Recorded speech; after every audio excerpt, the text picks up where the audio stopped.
Hi. Hi. Thank you for having me in your lab. Remind me who you are and what you do here. I'm Gili Regev-Yochay.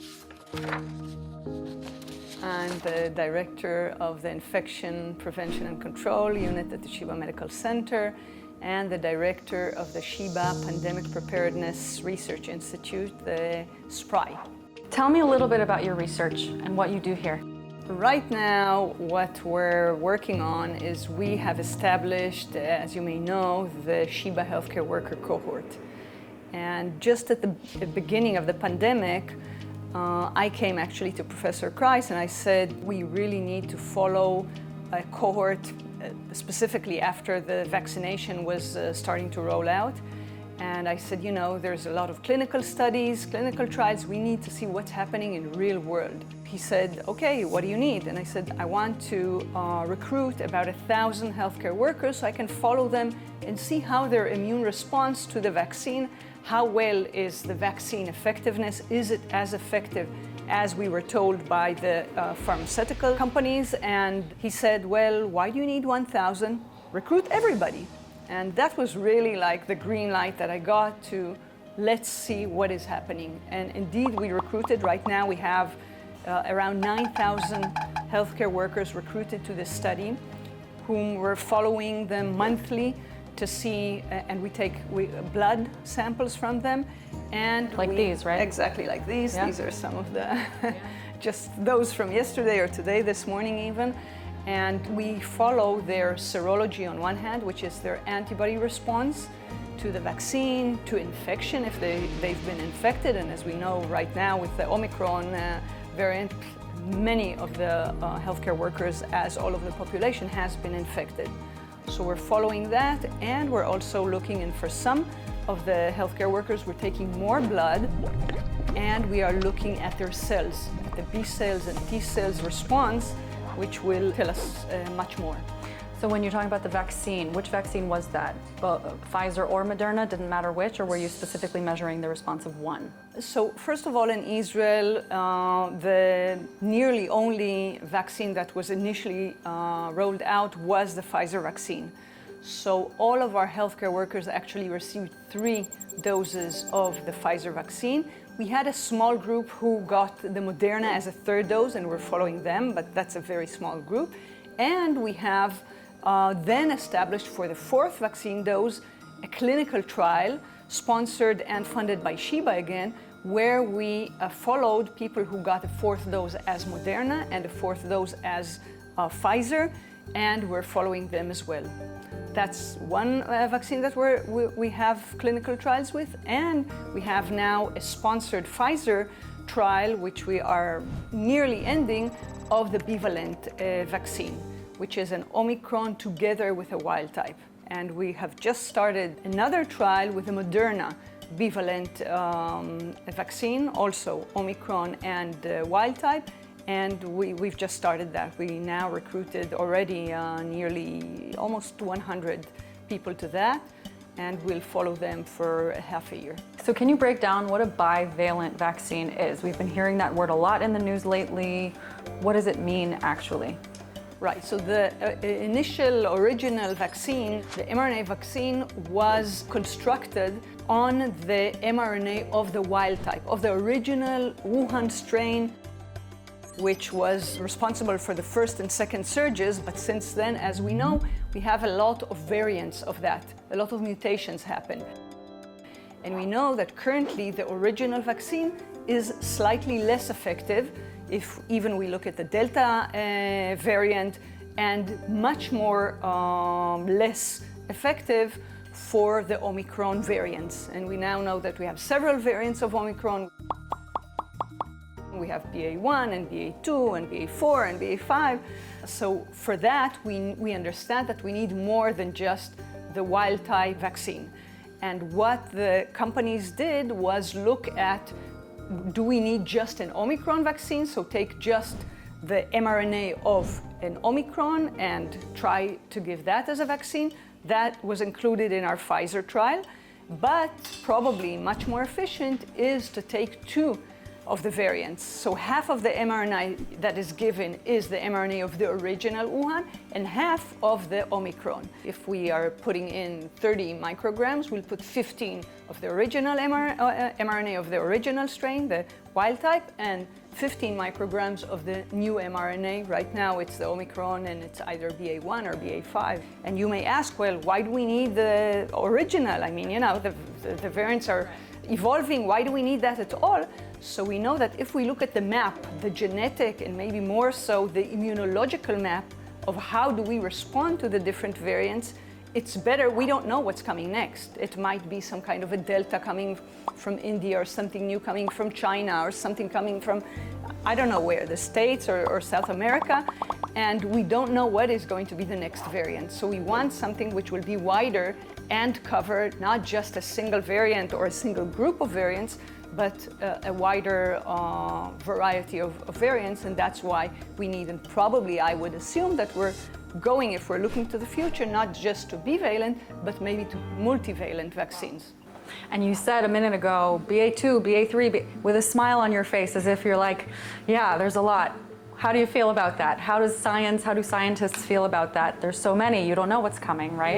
Yeah, no, it's, I was smiling, but it's definitely frustrating, and I can tell you that when we, along these 2.5, nearly 3 years soon, that we had this pandemic, initially, I have to say that as the vaccines were enrolled, I thought, okay, now this is finished. It was December 2020, so it was 1 year. 1 year after, I said, wow, that's amazing, within 1 year, but this is really what science has succeeded in.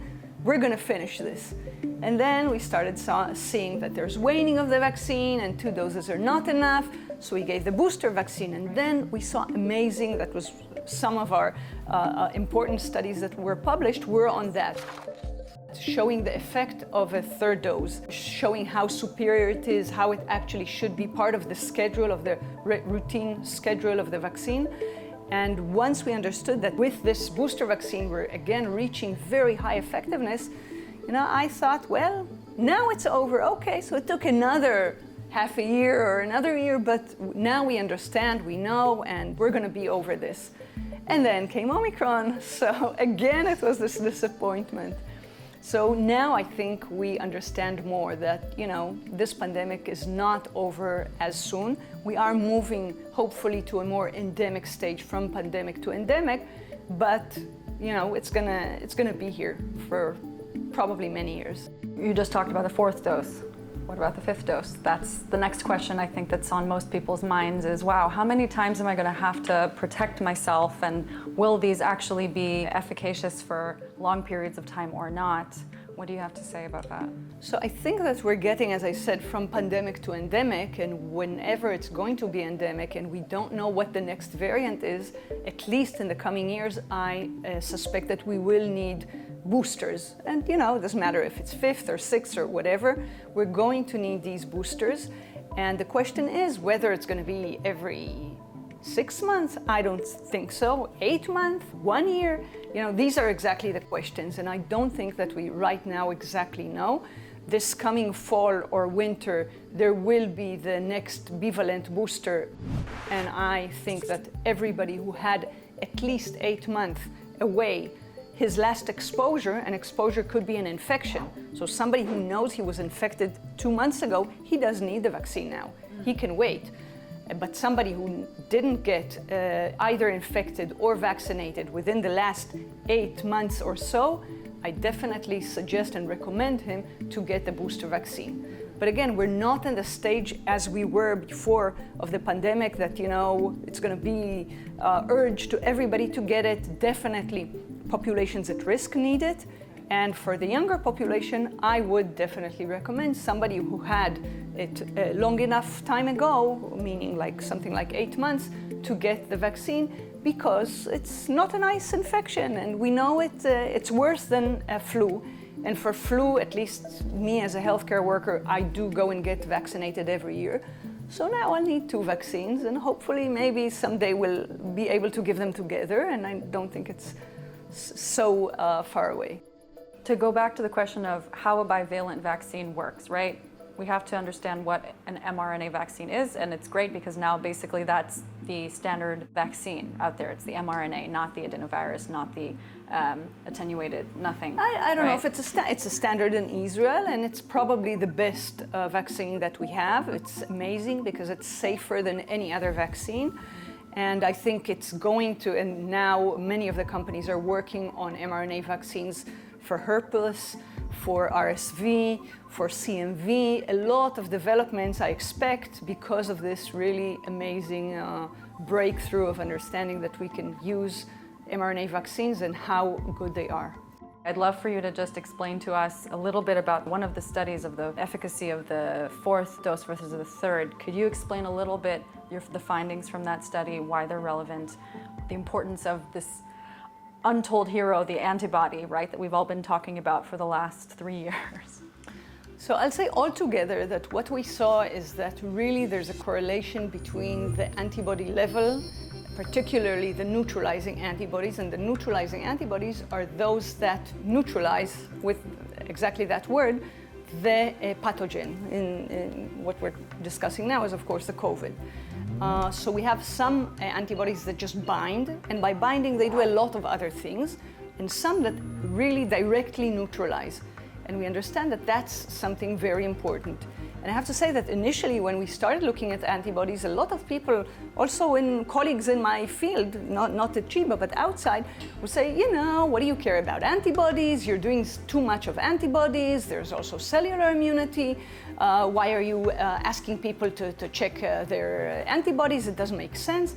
And now we know how important it is specifically in this infection. So obviously in any infection, antibodies are important, but for some, it's just a correlate of other things. Here we know that antibodies, and there's a direct correlation between the IgG that we will just check in our blood to the neutralizing antibodies. So if we know that they're high, that means we are relatively protected. And again, we know that there's difference between protection from infection to protection from severe infection to hospitalization or death or all of that. And apparently the level of the antibodies is really important for that. So I think that was sort of the major thing. And we're now looking also at what is the role of the cellular immunity. And I have to say that there's a large debate about the role of T cells in the immune response. Is it important at all? Maybe it's important in the other way. We couldn't find up to now something that we could really see that, you know, T cells are correlated directly with the severity of infection or with infection whatsoever.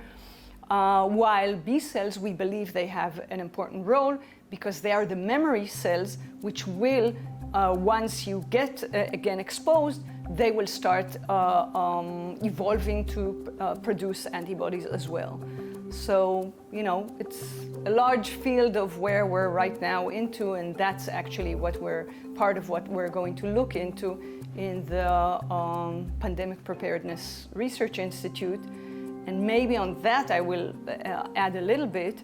What we have already established with all this cord and all these blood samples is something that we hope to take, and from actually the basic science of, first of all, the epidemiology of just understanding it, taking then the blood samples, understanding what is happening there, the antibodies, the B cells, all of that, we hope to be able to actually produce eventually the future, whether it's monoclonal antibodies or even vaccines. And that is the idea of taking something really transformative from basic science to the bedside. And I think that's really something unique at Chiba. If you compare it to, you know, like the Weizmann Institute, which is an amazing scientific institute, we have everything here. So we can actually do the science here, but also do the clinical studies here. And I think that's really the unique part, and that's where we're developing, and now also looking at other potential pandemics, whether it's right now the monkeypox outbreak, or, you know, unfortunately there's still a lot of threats around, so we'll look into that. This pandemic has taught us so much. What can you say as an expert in the field? What has it taught you? Oh, You know, if I'm taking it out of the medical field altogether, I think in education, I expected there also to be a great sort of leap in many things of understanding that students, maybe it's better for some of the studies to be outside, you know, just get out of the routine, the regular routine. And I think that hasn't been as much. I think in the medical field, a lot has been done, like all of the telemedicine is really leaped a lot, and I think that's great. I think a lot of advances were done in the, as I just mentioned, in the vaccine fields. Understanding mRNA can be used to a lot of things. So, you know, I think there are really a lot of advances in many fields, not only in the medical field, as I'm saying. So let's talk about innovation. How have you and how has Sheba led the world with your research? That requires some level of creativity. Right. So first of all, it's not me, okay? It's really the group. It's a large group of people who did it at Sheba, but also out of Sheba. But really in Sheba, it was a collaboration of a lot of people. And I think here it's also important to point that really it's a large group. It's the nurses working in the field. It's the scientists working here on the bench. It's the physicians working with the patients in the hospital, out of the hospital. So the success is not just a one person. So that's important to say. And then obviously, I think, you know, for science, you need creativity. I think one of the major things about our studies was really the creativity of understanding that with a healthcare worker cohort, and I hear that from a lot of groups who come and visit, they say, you know, national data, okay, it's good, it's bad, it's important. But the fact that you took healthcare worker data and succeeded to get out of it so much is really something which is relatively novel. And the thoughts of what we can use of it, and understanding that we have one data, but then there's another piece of data that we have. We can combine these. And look, that was part of the, I think, one of the important papers we had in the New England was on the correlates of protection, showing that antibodies are correlated in the simple way that we had antibodies before people were infected, because we followed them. So whenever we saw somebody infected, we say, well, let's see what were his antibodies just before he got infected, and with that, maybe we can correlate and see if there's a correlation between what is your level of antibody to the degree of the infection you will have, or how much infective you are, or how much, a lot of questions there. So I think that was, like, for example, one of the things which were a bit creative, I would say. I single you out, right? Because you're the one who went to Professor Kreis and asked him, you know, for the resources to complete this study. But just like, you know, the Framingham the nurses' heart study done many years ago, do you feel that your cohort here at Sheba will yield other important data? I think definitely so. And again, I wasn't, you know, thinking of all that ahead when I came then to Professor Kreis. But definitely, I see already what we have learned from this cohort, which, you know, was beyond anything. Right now, we're running a questionnaire on long COVID. And, you know, since we have all this data, I think we'll be able to maybe know more than just, you know, questionnaires out in the community or whatever is being done. We have another collaboration with one of our brain researchers following these to see if we have any neurological outcomes, you know, looking really far ahead. Will this pandemic change anything in the field of Alzheimer's disease? Will we see more post-infection? You know, a lot of questions that we can now ask because we have such a well-defined and with a lot of data on this cohort. So I hope that, yeah, we will. And what is part of your creative process when you're thinking, okay, about a problem to solve? I think, first of all, part of the creativity is not something that you organize or you think. It's what comes out when you sleep at night, or, you know, when you shower and then you have this bright idea. I think a lot of the creativity comes from interactions with people. And the idea that you have a group of people who think, you know, and not exactly the same, is the best thing that actually happens. So, you know, I can say in our even small group of people thinking together, the 3-4 that are sort of thinking of what is the next question, the fact that somebody raises something and says, no, it's not a good idea, and this is, yeah, and we discuss it, is what really brings it to a higher level. And the higher level is also the purpose and the impact that you know you've already had, but you continue to have. No pressure, right? But how does that feel on a day-to-day basis? Do you come into work thinking, wow, I'm really doing this for humanity? Yeah, it's something that inside, but many times it's something that's heavy on my shoulders. So, during most of the pandemic, I slept like 3 hours, 4 hours a night, and I was really stressed, definitely in the first year. But even later, I'm still not back into, just only when I get abroad or on vacation, that's when I sleep. Otherwise, and it's horrible. Yeah, rest is productive, especially for you. So we hope that you take the rest that you need. And are there any other reasons why you do this work? Any personal motivators?